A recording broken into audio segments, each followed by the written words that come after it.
आपने अक्सर अपने घरों के मेन पैनल बोर्ड्स में इस तरह की एक डिवाइस देखी होगी जिसे सर्किट ब्रेकर कहते हैं।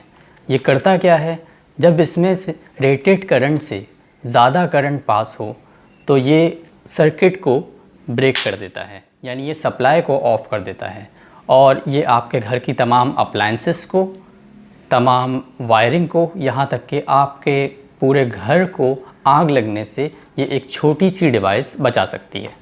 अगर आपके घर में एक ऐसा मेन पैनल है जिसके अंदर बहुत सारे सर्किट ब्रेकर्स लगे हुए हैं और आपको ये मालूम करना है कि कौन सा सर्किट ब्रेकर कौन से रूम का है, तो इसका एक बहुत आसान सा हल है।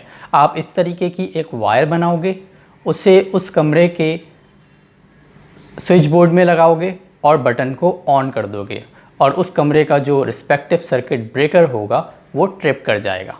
चलें इसे करके देखते हैं।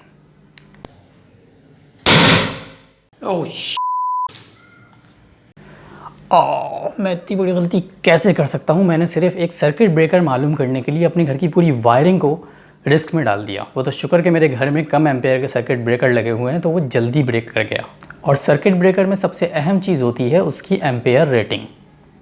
वैसे तो इस चीज़ की पूरी कैलकुलेशन होती है कि किस जगह पर कितने एम्पेयर का सर्किट ब्रेकर लगेगा, लेकिन इसका सबसे आसान हल ये है कि जिस गेज की वायर आपने यूज़ की है उस हिसाब से आप सर्किट ब्रेकर लगाओगे।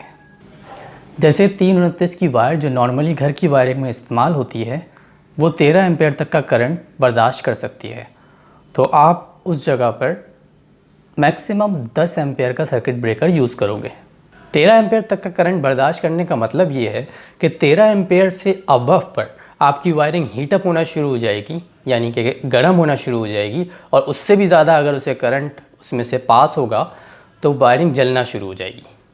ये बातें नॉर्मली हमारे मुल्क में इलेक्ट्रीशियंस को पता नहीं होती, वो किसी किस्म की कोई कैलकुलेशन नहीं करते और वो हर जगह पर 30 एम्पेयर का सर्किट ब्रेकर, 30 एम्पेयर का सर्किट ब्रेकर लगा देते हैं। यही वजह है कि आपने अक्सर देखा होगा कि किसी बिल्डिंग में या किसी शॉपिंग मॉल में या किसी घर में शॉर्ट सर्किट की वजह से पूरे घर को आग लग गई, क्योंकि वायरिंग की जो लिमिट थी वो थी 13 एम्पेयर और 13 एम्पेयर से अबव पे वो जलना शुरू हो गई। लेकिन सर्किट ब्रेकर जो लगाया गया था वहाँ पर उसकी लिमिट 30 यानी कि 30 एम्पेयर थी।